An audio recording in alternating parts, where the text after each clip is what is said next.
పెద్దవాళ్ళైతే అక్కలు, అమ్మలు, చిన్నవాళ్ళైతే చెల్లెళ్ళు, తమ్ముళ్ళు అందరూ ఉన్నారు. నేనేమంటానంటే ప్రతి ఒక్కరి ప్రార్థన పెట్టుబడి ప్రభు సన్నిధిలో ఉండాలి. ప్రభు సన్నిధిలో ఉండాలి. అప్పుడు మాత్రమే ప్రతి కుటుంబంలో మేలు జరుగుతుంది. ఒక తల్లి ఒక యవనస్తులైన పిల్లవాడికి ఇలా చెప్పిందంటే, రే ఎప్పుడైనా నీకు ఆపద వచ్చిందనుకో, ఎప్పుడైనా ఆపద వచ్చిందనుకో నీ కుడి చేయి పైకెత్తి యేసయ్యా అన్నదంట. అంతే, ఒకటే మాట అని చెప్పిందంట. ఈ యవనస్తుడు వాడి ఇష్టానుసారం తిరుగుతున్నాడు, వెళ్తున్నాడు, వాడి ఇష్టానుసారం తిరుగుతున్నాడు. ఈ తల్లి మాత్రం ప్రార్థన చేస్తుంది. దేవుడు అంత అద్భుతం చేసేవాడు చెప్తున్నాను వినండి. ఈ తల్లి ప్రార్థన చేస్తుంది వాడి కోసం. ఇప్పుడు ఛానల్ తిరుగుతున్నాడు. సుమారు ఒక 23-24 సంవత్సరాలు వచ్చాయి. ఒకరోజు ఈ పిల్లోడు ఏం చేశాడంటే సముద్రం దగ్గరికి వెళ్ళాడట. ఎక్కడికి? సముద్రం దగ్గరికి ఫ్రెండ్తో కలిసి ఒక 6-7 వెళ్ళి సముద్రంలో ఈత పడుతున్నారు.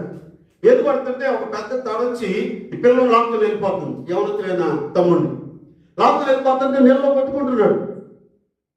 ఆ అబ్బాయి చెప్పిన సాక్షి నేను మీకు చెప్తున్నాను. కొట్టుకుంటున్నాడు. ప్రాణం పోయే పరిస్థితి. ఆ సమయంలో ఆ పిల్లవాడికి తన తల్లి చెప్పిన మాట గుర్తొచ్చిందంట. యేసయ్యా అని చేయి పైకెత్తాడు.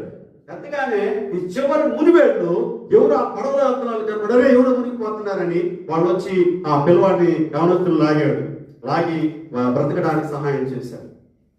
ఎందుకు ఈ విషయం చెప్తున్నారంటే ఆ తల్లి ప్రార్థన, ఆ తల్లి మాట, ప్రార్థన ఏమో దేవుడు కాపుదలిస్తే ఆ తల్లి మాట ఆ పిల్లోడికి జీవాన్ని ఇచ్చింది.